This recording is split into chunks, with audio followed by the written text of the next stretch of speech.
hiko hiko, te whatereke. Ko te mumu, ko te awha, kato te hao o tawhiri, homu e, hui e, taiki e.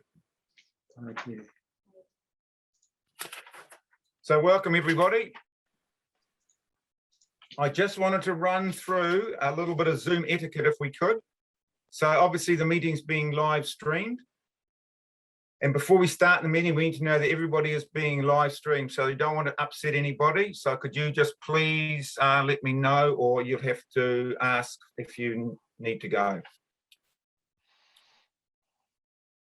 In terms of the housekeeping for live, for the Zooming, please mute yourself if you're not speaking. If you wish to speak, raise your hand. Thank you. Right. So, welcome everybody. Now, I know we've got a few extras here, so I did want to just run through, I believe, Gary Knowles, Roger Ball, Anthony Firth are here from NEMA, as well as Melinda. I've got that, thank you. And Anna Curnow as alternate for Jason. And I'd like to welcome all the other members of CDEM. Well, and Kelly, sorry I haven't mentioned Kelly. I believe you're coming into the meeting, so thank you. Right. I'm going to have to, can everybody hear me first? No, I'm not cutting out. Laura, am I cutting out? I'll turn my screen off. No, we can hear you quite well, actually. Okay, if you have a problem, just let me know and I'll turn my screen off, okay? Will do. Right. So we're moving on to item 2, apologies. We have an apology from Jason Smith and alternate is Anna. Thank you. Any other apologies, please? Right, I'll move those. Could I have a seconder for those apologies, please? Thanks, Anna. So all those in favour? Carried. Against? Right. Item 3, we'll take declarations of conflict of interest as we go, and now we're moving on to item 4, and I would like to hand over a mover for that, please. Take this, I have a mover for this item 4, please.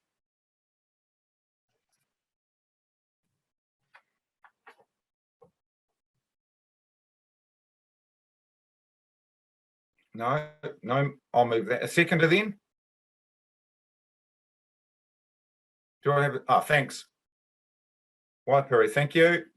Right, I'll hand it over to Melinda, please. Thank you.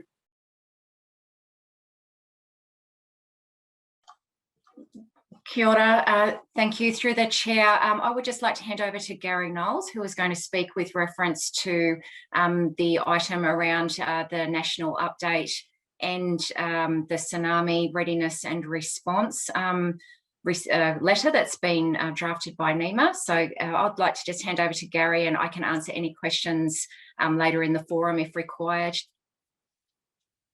Thanks, Melinda. So through the chair, can I begin by thank you very much for allowing us to attend your hui today. And just to introduce myself, I'm Gary Knowles, the Director of Civil Defence, and I'm also the Deputy Chief Executive for Emergency Management at NEMA. And with me on today online, we have Melinda, who's our Senior REMA for your region. We have Roger Ball, who's the National Controller for NEMA. We have Anthony Frith, who's our National Comms Manager.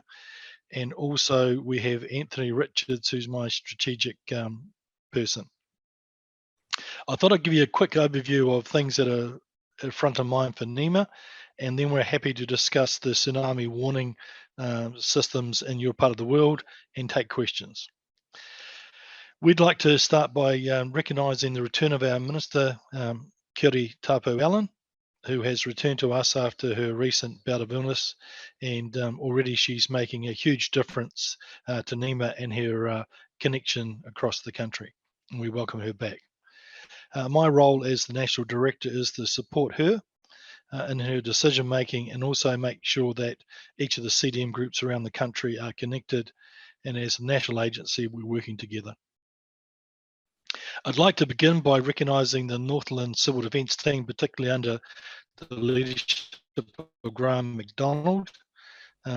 Graham's one of our more seasoned veterans and also someone we greatly respect in terms of his wisdom and knowledge. I have been to Northland in the last 6 months of my job here, where we attended your national hui, which I really enjoyed. Also, I'd like to recognise the work that the Northland team across the councils, the community and the civil defence space have done in the current pandemic. It hasn't been easy. It hasn't been easy for any of us. And the big thing is that one of the key roles that NEMA is trying to fill is that net, the safety net under the system, to make sure that people don't fall between the cracks, and we can provide welfare and food and whānau support where we can. And that's one of our key roles. I'd also like to talk about recently the Buller floods, where we had to surge in a great proportion of the civil defence family across the country to support the West Coast. And your team from Northland played key leadership roles in making sure that that event, which was unique in terms of the severity to that community, was gripped up quite quickly. We're still working in that space and supporting your colleagues from Buller. We've managed to secure some major funding from government, and we're also making sure that they are well supported during their recovery journey out of that event. The last thing I would like to talk about before we go on to some other stuff is we've got a new chief executive. His name's Dave Gawn. Dave comes from a strong military operational leadership background. He was recently in charge of the Pike River mining recovery operation and has been with us for 4 days. He sees his role as being pivotal in making sure that we're connected to councils, and he's also expressed the desire to come and visit you quite quickly once we can. And the last thing is we are developing a strategy between the national organisation and your local groups to make sure that we can fill any gaps we can to help provide a more consistent platform across the country, and also get a sense of what you're facing. And I've been in this role for 7 months, and I can also see that there are a lot of times where at a national level we need to gain a greater sense of what you're facing locally. All right, so I'm happy to open up and talk about the tsunami alert warning system and take any questions, and I'll also probably hand over to my colleagues. And in conclusion, I want to recognise Melinda. Melinda is your person on the ground and also provides a great deal of a conversation back to us, so that any issues you raised, be rest assured, she brings them to our table, and where we can, we'll fix them. So thanks for that, Rick, in terms of the ability to speak, and we're happy to take questions. Kia ora. Thank you, Gary. So if you just put your hand up if you'd like a question, I'd just like to say it is great to have the Minister back. It's amazing how she's got back so quickly. 4 days as the new CEO is pretty tough at this time. And also, I would like to reinforce what you've said about Melinda. She's definitely been on the ball, and she's been pushing me along for pre-meetings and comments. So I'd like to thank her and very appreciative of the time that she spent in it. So questions, please.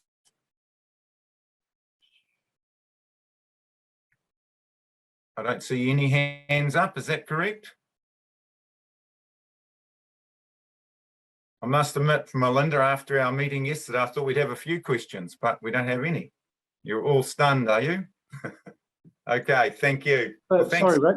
Yep. It's Tony. Oh, sorry. I didn't see that hand in the corner. Yep. So we did have a good discussion about the tsunami warning and our letter and the reply at the coordinating executive group meeting that we've just had. And and Gary, on behalf of NEMA, has offered to work with us to move some of those issues on. So hopefully by the December meeting, we'll have made some good progress. Thank you. Looking forward to the progress. The discussion yesterday was very fruitful, so I think we're going to move quite well there. Thank you. So are there any further questions on item 5.1? Melinda, do you want to say anything else?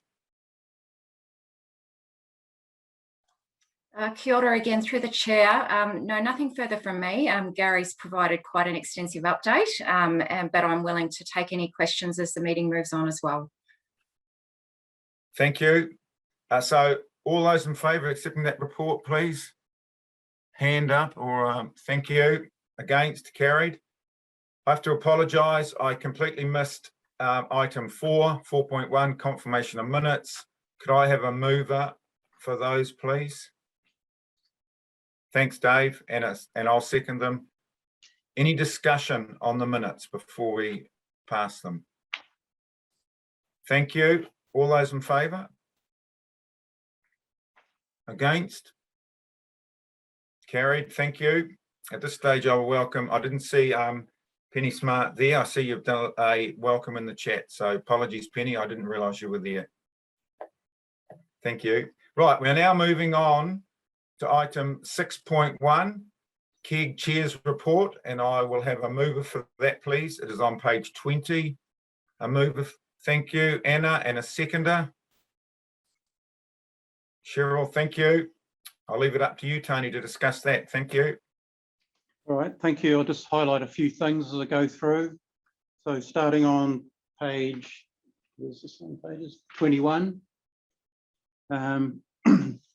So firstly, progress of the Northland CDEM group plan, and we're nearly to the last phase in the letter from the Minister, which is expected any day. Melinda, did you just want to comment on that? Yes, I can. Through the chair, yes, I can confirm that the letter from the Minister in response to Northland's submission of their group plan is in the final stages and is in sign-off.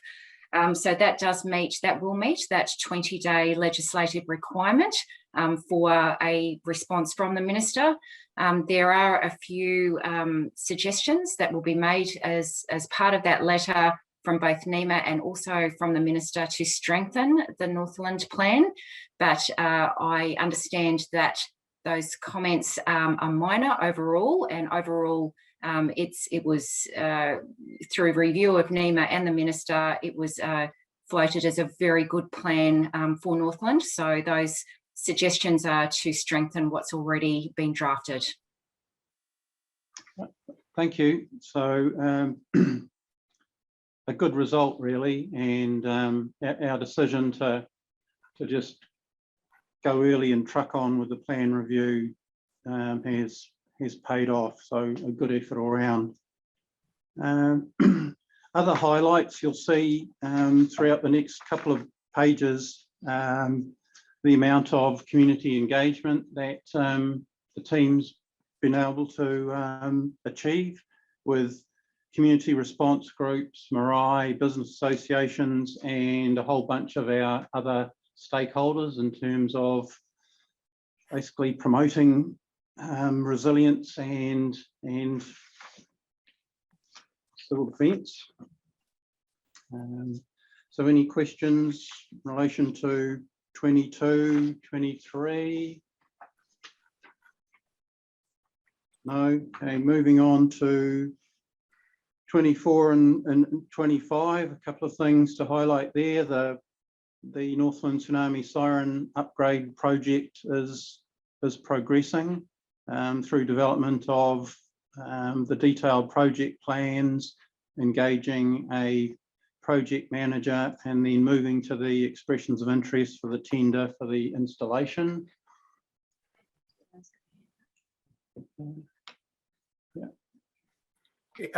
Tony, any comments about the deployment? Because I know Jenny and Shona have done quite a detailed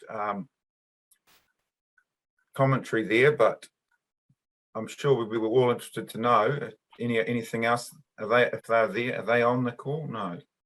They'd like to say anything, or you would like to say anything about their deployment?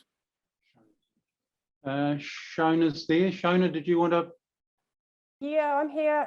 The only thing really to add about the deployment, which is pretty much in there and it's been covered by the NEMA report as well, is just that it was quite a large response, and it was the first opportunity that NZEMAT had to fully deploy. So using our full cache of equipment and 21 of the team as well. So that was a really good highlight from that event.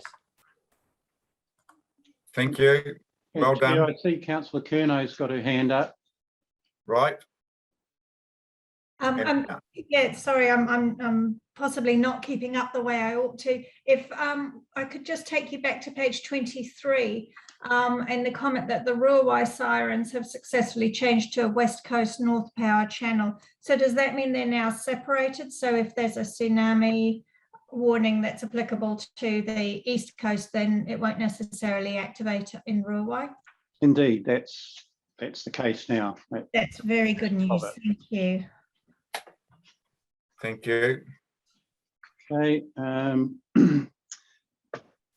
Also, page 25, the routine tsunami siren testing will take place at the end of September.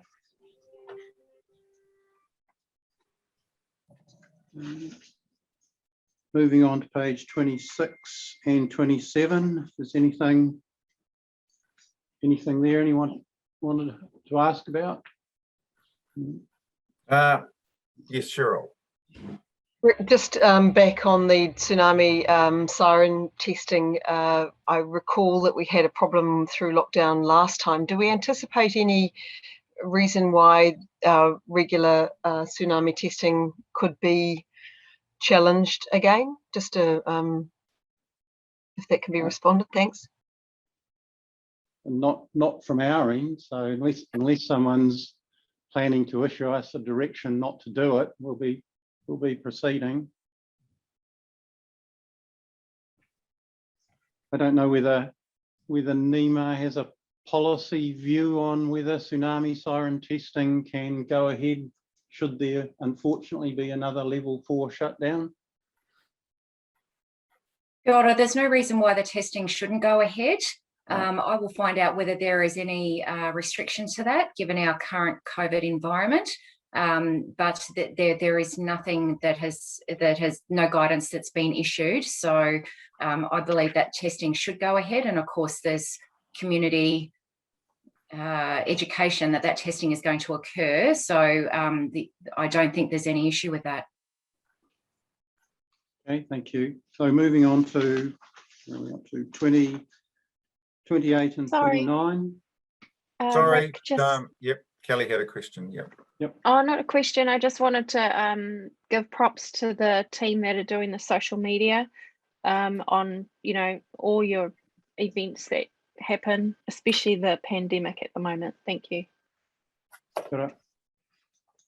So on page 28, the Welfare Coordination Group, a big attendance after sending out a reminder to all the agencies about the need for them to participate. So that was good with 39 in attendance.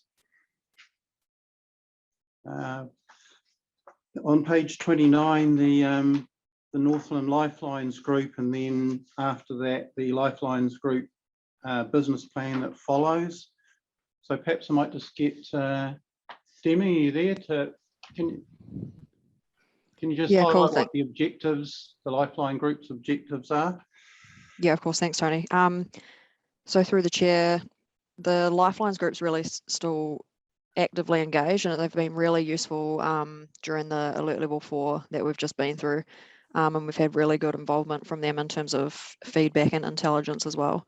In terms of priorities for the group for the remainder of the calendar year, the two key ones are the climate change risk assessment project, which was approved for funding through the Resilience Fund for Northland, and the second being the air operations plan review, which FENZ is running a bunch of aviation workshops at the moment, which we're trying to tie into as well to inform the review of that plan.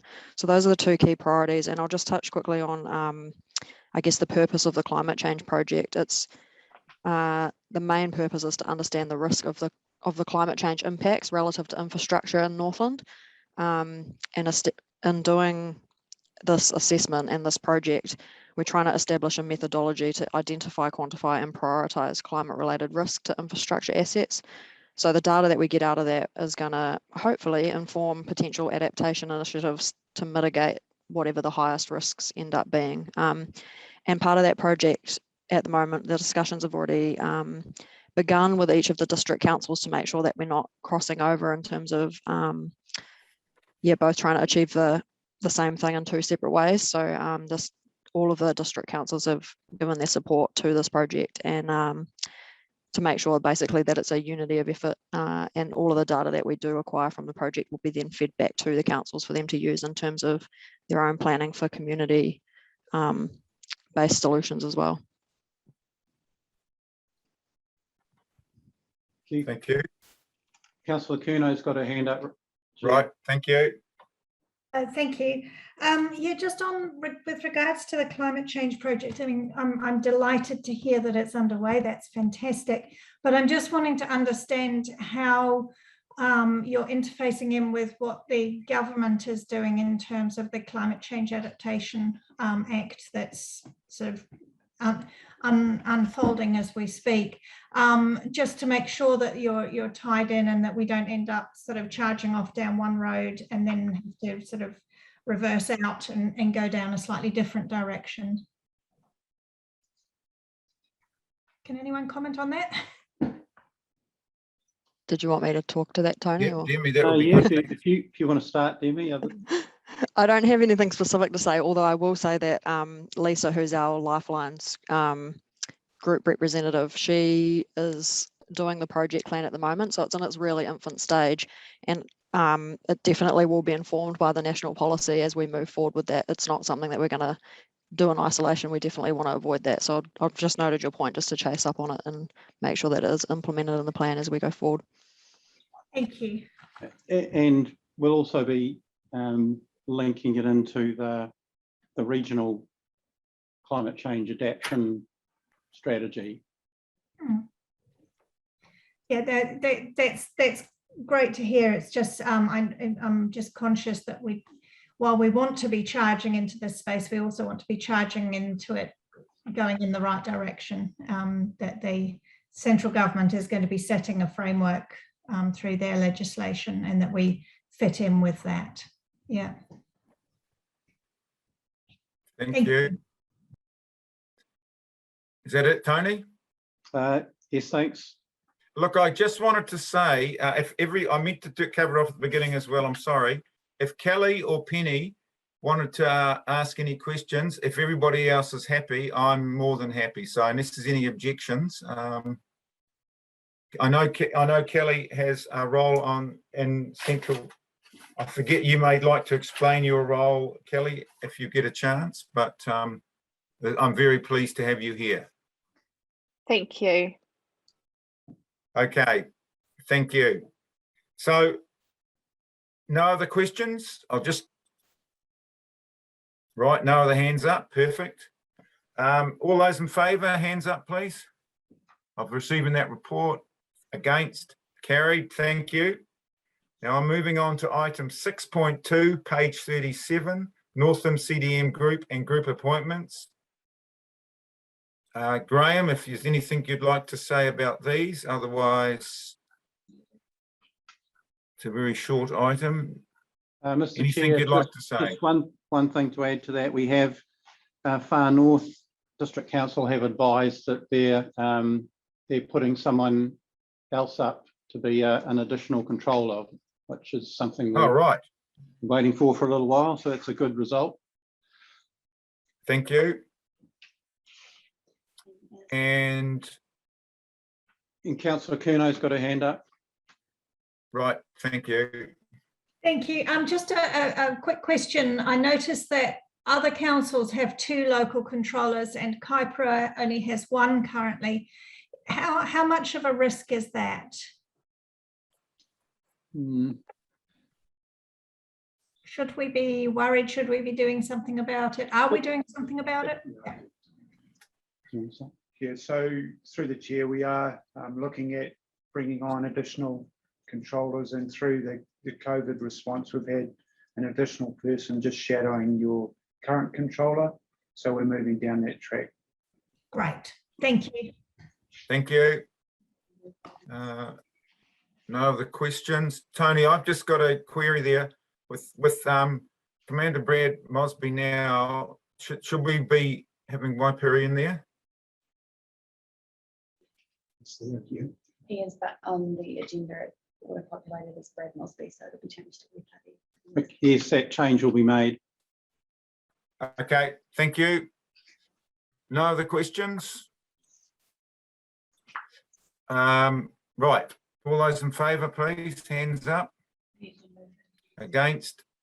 Carried, thank you. I'm just hesitating a bit because I'm moving between flicking you over on both sides because I'm working off one screen because my daughter's pinched my big screen. Anyway, she's back to school tomorrow, so that's good. Right, so I'm now moving on to item 6.3.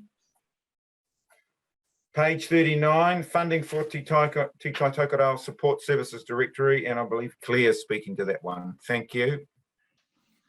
So Claire's had to attend another meeting, so I'll speak to this one through the chair. This is a project that was put forward to the Resilience Fund and it was declined. It's a community-based project. They're seeking funding to effectively set up what we call a 4Ws document that outlines community services that might be available to people. So this would be a live document on the internet, and it's in addition to what we already do. So the CAG have discussed it and see it as being a promising project that we should support. Thank you. Are there any? Anna. Thank you. Just around the additional funding that you're looking for, the $18,000, is there any indication as to where you're looking for that from? And if it's from the participating councils, what kind of split of the costs are you looking for? We currently have funding available that comes from each of the councils on an annual basis that will support this. So we're not asking for additional funding from anywhere. It's from our current reserves. Perfect. Thank you. Thank you. Do I see any other questions? No. Anything else, Graham? No, thanks. Right. All those in favour of accepting that report, please, hands up. Against? Carried. Thank you. So I'm now moving on to item 6.4, page 41, capability development, and I believe Shona's speaking to that. Thank you. Yes, I'll take the report as read. The only thing I really wanted to add was that SINS is going ahead on the excuse me, on the 20th of September in Kaikoi and Kirikiri. So our trainer Jared is putting together some guidelines for Alert Level 2 training, and he'll be travelling up from Christchurch for that. We'll also be taking into consideration Northland Regional Council's guidelines for Alert Level 2 work as well. So we're hoping to have those venues set up as they need to be, and we're just going to soldier on with that, barring any other changes in alert levels. And also we're doing some planning in the next month or so for what the SIMS training will look like for 2022 as well. Thank you. Just a question. Right. Anna. I'm just going to be a bit parochial here. I don't see any action for Kaipara. No, we haven't had SIMS over in Kaipara. We haven't really had a lot of people from Kaipara attend SIMS training in the past, so we haven't really seen a need, but if that increases, we'll definitely consider it. How do we increase the need? Like, I mean, how do people even know it's an option?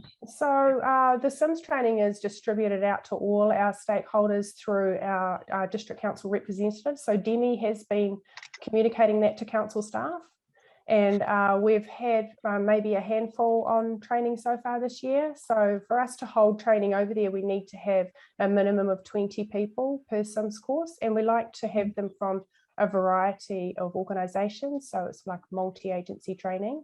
So if there is an appetite for that in Kaipara, then we'll definitely consider it. Okay, thank you. Thank you. Kelly. Oh, Anna asked and Shona has answered my question. Thank you. Right, I'm just checking the other page. Just a minute. No questions? No? Right. Thanks very much, Shona. Anything else on that?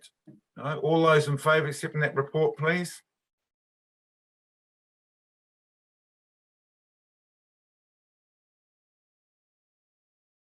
Carried, thank you. I'm now moving on to item 6, group iwi engagement overview, and I have Sarah next to that one. Thank you. Tēnā tātou katoa. This iwi engagement is a new and positive addition to the agenda. The purpose of this item is to highlight and be transparent where and how Northland CDEM are committed to growing its partnership with iwi, hapu and whānau moving forward in this space. Members of the CDEM group were fortunate enough to attend this year the Hui Taumata conference that was hosted in Wellington by NEMA. And the theme of this conference was about building safe and resilient communities and regarding the future of the emergency management system. We as a group are dedicated to developing stronger relationships, not only with iwi, but also our stakeholders, so that we can better partner across Te Tai Tokerau to enhance readiness and resilience across the sector. The engagements for the 3 districts that are reported in item 6.5 are the start of what we intend to continue, and we're committed to that journey. Happy to answer any questions. Thank you very much, Sarah. Do I see any questions or Cheryl? Thank you. Ngā mihi, Sarah. Thank you so much for the report. It's actually really good to get this understanding of what is happening in the space, and I commend everybody. It's such an important aspect of our relationships.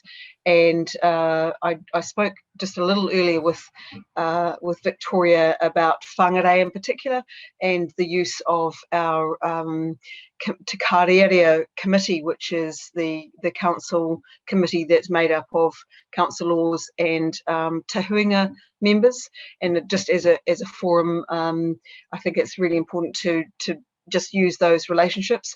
It's really played out through the alert level 4 and 3 and now 2, the benefits of having those connections and relationships, and being able to just pick up the phone or Zoom with people that we've got to know so well in the area of welfare in particular, through the COVID response, and also just planning for future.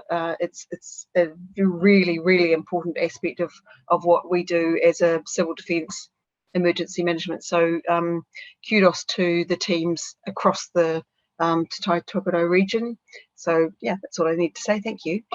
Kia ora. Thank you. That was very good. Thanks very much. Right. Do I see any other? No other questions or comments? Right. All those in favour of accepting that report, thank you. Hands up. Yes. Against? Carried. Thank you. I'd like to go on to item 6.6, page 49. Northland Civil Defence Emergency Management COVID-19 Delta variant resurgent response. And I believe that's a verbal report from Graham. Thank you. I'll start on this, Mr. Chair. Okay. So really, this is just a highlights and summary, and really the main points we wanted to make is, and these are not revelations, but that from the learnings from last year and the work that's gone into the planning and preparation in the meantime, and we had our group resurgence plan ready to go, and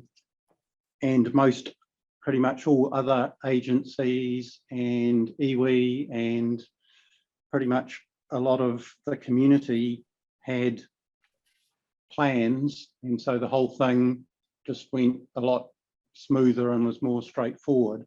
There was also considerably better sourcing already in place, so the key health and welfare agencies were much better set up and resourced this time, and so the core welfare agencies were able to deal with the vast bulk of the welfare need and demand. And while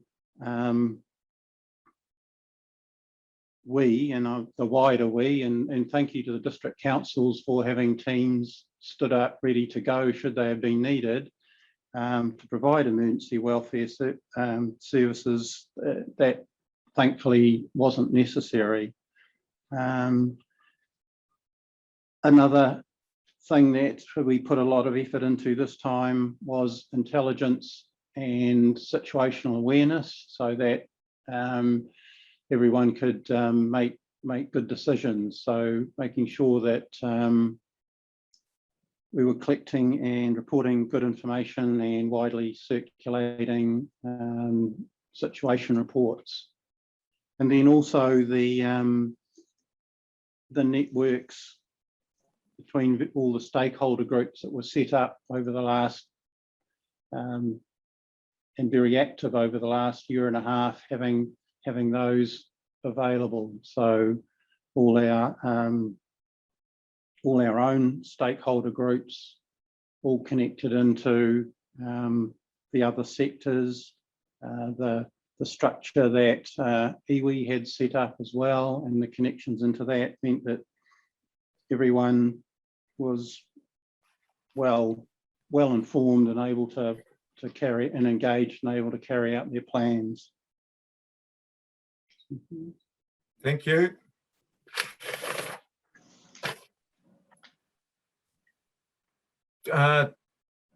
Just looking if there's any hands up. Any further comments, Toni? Oh, right, Kelly. Sorry, Kelly first, then Dave. Kelly. I just have a query regarding, you know, that there's been structures that iwi have set up. So, you know, what you're saying is everybody's pretty much connected in, but I do worry about hapu groups that do have a staunch, oh, what's the word? They have their own rangatiratanga over their organisation, and they don't like to wait for organisation, some iwi authorities or CDM to give them stuff should they need it. And I'm sure that you know that the far north is very hapu centric up here. Even though we have Te Kahu o Toni, not all 256 hapu groups are affiliated to the iwi authorities. So how are we making sure that all the hapu groups are able to, you know, get access or are connected into the agencies as well, please? Well, I guess there's layers, so we hope there's robustness in the layers. So, you know, the iwi do have good structures of their own, and particularly, you know, their contacts. A lot of them do have contacts to marae and whānau level, so that's one cross. That's one way. All individuals, any individual or whānau can access the agencies, the key agencies, and that should have been pretty straightforward this time. So yes, while there is a few circumstances that came up where it was evident that some of the connection and communication hadn't happened, it did appear to be a few. So quite an exception. And that most people were able to connect in by one avenue or another. And by those few,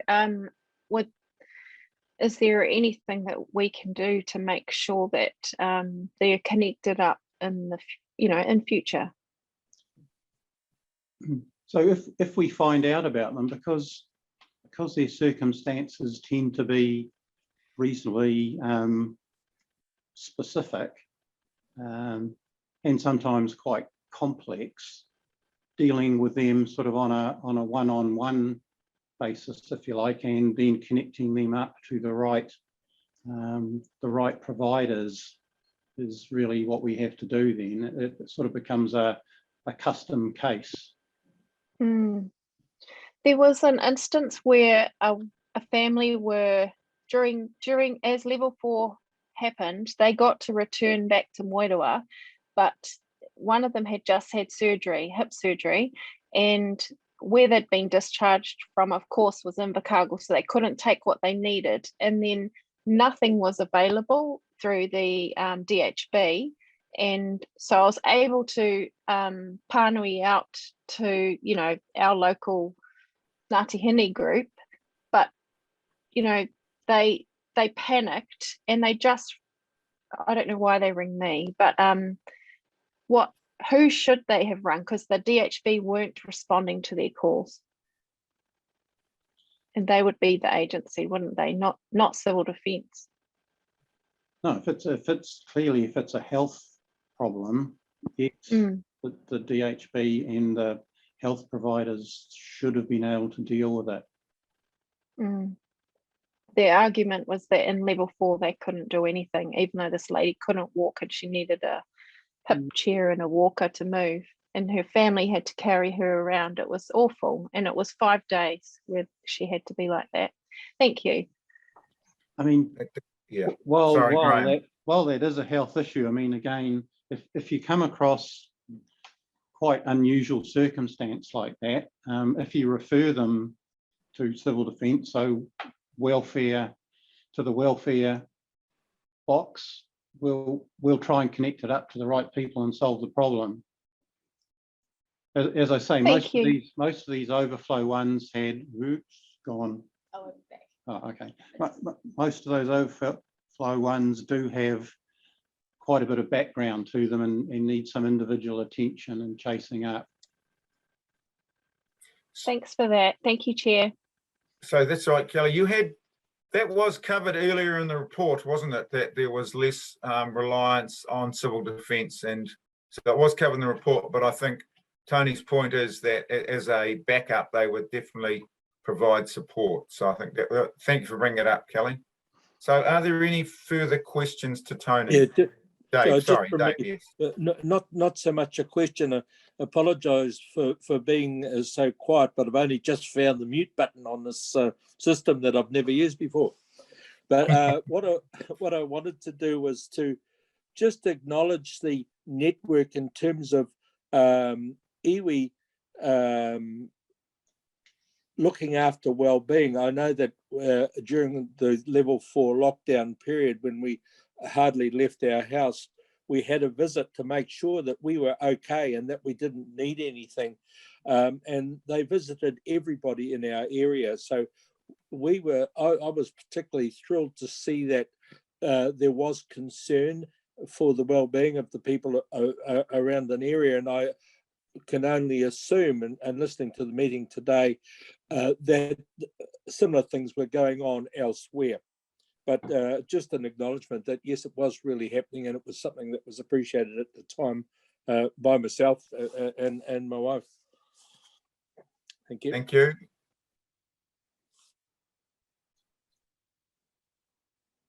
No further questions on that one. So all those in favour, hands up, please. Against? Carried. And now I'm moving on to our final item, 6.7. Multi-Agency Coordination Centre verbal update, page 50, and Tony was going to speak to that. Graham. Thank you, Tony. I'll do that. Graham is. Sorry, did you have a question, Anna? That was the support. No, you were in favour, right? Thank you. No. I do have a question. I'm happy to ask it later or now, either way. Yeah. Is it about the item before? No, it's about this multi-agency coordination. Oh, right, fine. Okay, we'll hear the report, hear the verbal update first, if that's all right. That's fine. Thank you. And I've got your name down, Anna. Right. Graham. So through the chair, this summary comes from Mel Tipton, who's the FENS property manager, who is currently acting as the project manager for the centre. Fire and Emergency New Zealand Deputy Chief Executive has approved in principle the feasibility of a multi-agency coordination centre being developed at the current Fire and Emergency New Zealand Northland area office site at 12 Mansfield Terrace in the region of Whangarei. The site currently comprises 10 allotments, and the proposal is that 2 allotments towards the rear of the site would be used for the multi-agency coordination centre.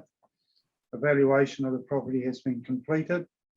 The concept site plan is being prepared for discussion purposes, and it consists of a building footprint of 500 square metres, or on 2 stories with a gross of 1,000 square metres. And access to the facility is proposed through Mansfield Terrace from Bank Street and the Hunt Street Lane. Knowles also completing at this stage district plan due diligence, looking at traffic, car parking and vehicle manoeuvring. Flood hazard risk has been completed and there's no flood risk to the area. A geotechnical and land instability study is underway, and the structural requirements of the building will meet importance level 4 from the Building Act. So that's a brief thumbnail sketch of where it's at. We propose that for the November meeting, we get a more detailed briefing from Mel. Thank you. It's great progress. Great progress. So, Anna, your questions from you, please.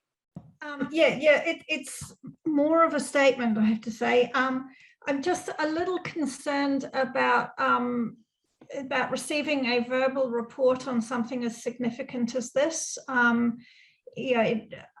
Albeit is just an update report, but I do think that it's important that these project reports are done as a written report so that the members have a chance to consider, reflect, and come to the meeting prepared with their thoughts and questions.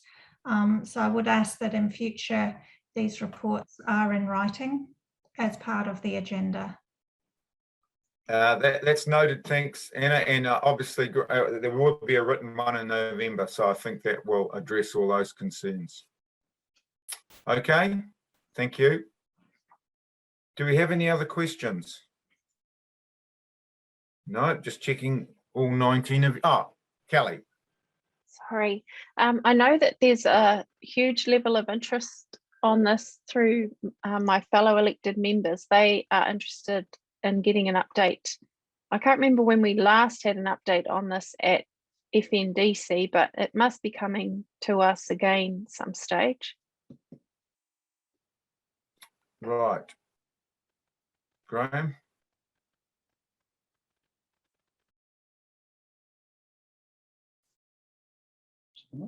An update on this last item. Well, just I presume Kelly is asking just what stage it's at. So you've given us an update, but that's only to the committee, and I presume you prefer a written one, Kelly. Would you a more detailed one? Yeah, actually Penny Smart's got a really good suggestion there in the chat that it goes to Northland for together. That's a good opportunity. That'd be great. Yep, sure, we can do that. Yep. Thank you. Do you know when that is, Penny? I haven't got the calendar. I can't bring the calendar up as well. No, that was the other part of my chat. I'm not quite sure when the next one is, but it would be everyone in the one place, which would. Okay, that's a good idea. I don't dare go out of the screen in case I lose you all, so that would be a disaster. Right. Thank you. So that sounds good. That's a good point. Thank you for bringing it up, Kelly. Cheryl. 23rd of November. Oh, thank you. 23rd of November. Thank you. Thanks for that. Right. All those, any other questions, sorry, on that report? All those in favour? Against? Carried. Now, I just want to make a few comments, and then seeing we have been so efficient in our time, if there's any other questions we would like. Just picking up from the chat box, Kelly, I didn't realise you were becoming the next alternate, but good luck with that. Like you said, it takes a while, so hopefully we will see you in the at our next meeting on November the 10th. So good luck with that. Look, I just did want to take this opportunity to I think this civil defence group, you brought it up in the report, Tony, but the community engagement has been amazing. And you talked about iwi, you talked about businesses, Hapu, you talked about community groups. You know, compared to 3 or 4 years ago, everybody knows what civil defence does now. So, and I think it's not in no small measure to your team. So please pass that on. It's fantastic. And again, to Melinda, thank you for organising those officials to come. It's awesome to get a really good update and have a chance to, even though we didn't have any questions, I think we will, we appreciate it and we'd like to get them in the future. So I would just like to give anybody else an opportunity if they'd like to ask any questions, seeing it is quite, we have been quite efficient. It's only 11:54. So Anna, have you got a question? I do. I'm just concerned that there's no sort of analysis or assessment of the drought risk, seeing as we regularly have droughts and it's the time of year when we might want to be thinking about preparing for it. And I don't see any sort of rainfall data or anything like that. And I know that the West Coast sort of Dargaville area has been very low up until very recently. I don't know if the recent rain has made much of a difference on that. But yeah, I'm just interested. Okay, thank you. I will let Tony and Graham if they got any comment, but generally that definitely comes up at most civil defence meetings, and Jason is certainly the leader on that, and certainly in the and we, as we know, and I think Penny's brought it up at our meetings, that the Kaipara area is definitely not getting the rainfall that it has in the past, and certainly not getting the rainfall that we are getting over this east coast and further up. So I'm sure it hasn't been left off. It's just I'll leave it up to Tony and Graham to comment. Thank you. We can put a risk assessment for this summer into the next meeting, but for most of the region at the moment, it's pretty wet. So there is only a bit of a southwest corner question, but we can show that in where we're sitting in whenever it is November. Yeah, I would take a slight issue with the statement that, you know, everyone else is fine. You know, the little corner of the West Coast isn't fine, but that doesn't really, the sense of that response was that it doesn't matter, and it really does matter to us. Oh no, Mr. Chair, I wasn't inferring that it doesn't matter, and there's actually quite a lot of work going on in the background in terms of improving water resilience across the region. So happy to include a summary of that in the Thank you. I will reiterate again, Anna, that it has come up almost every other meeting in depth. So yeah, I guess it's just disappointing not to see it on this one when we do have a drought coming towards us, likely. Okay, thank you. So do we have any? Oh, Dave. Rick, if I could add something, I was muted when the discussion was being had about the tsunami testing, the warnings, and I just felt that I needed to say that I think it's critical that we have that no matter what anybody says, because we want to know those bloody things are going to go everywhere. Okay. So you know, we can't be put off by whatever it is. They've got to be tested on a regular basis. Yeah, there's no indication that it's not going to happen, Melinda, is there, this time? Through the chair, no, there is no reason that I'm aware, there's no guidance that shouldn't happen in the current space we're in with restrictions with COVID. I will go back through Graham and Tony if there is any difference to that. Thank you. Okay, thanks very much. Now, do we have any other questions or comments? It's definitely more efficient on Zoom. I don't think it's as engaging, but it's definitely more efficient because we've knocked it off in an hour. So thanks very much. And again, I'd like to thank Laura. She's been on my case as well about getting everything sorted out. So hiccups were my fault at the beginning. So thanks again, Laura. Thanks, Rick. And Mr. Thank you Chair, for being so efficient. if you'd like a closing karakia, our very efficient committee secretary is happy to do a closing karakia for you. That'd be brilliant. Thank you. Okay. Can we have it up on the screen so we could all join in? I've got it in front of me. Are we doing Unu here? Yeah, we'll do Una here. Yes. Unfortunately, we won't be able to get up on the screen too quickly. But yeah, it's one that's a lot of meetings close with. So I would hope that people would have heard this one before. So Unu here, Unu here. Unu here ki te uru tapanui, kia wātia, kia mama, te nako, te tinana, te wairua I te ara takata. Ko ia rā I rongo, whakairia ake ki runga. Kia tina, tina, hui e tai kia. Thank you very much. Thanks, everybody. Thank you for your attendance. Thank you. Thank you, Ted. Thank you.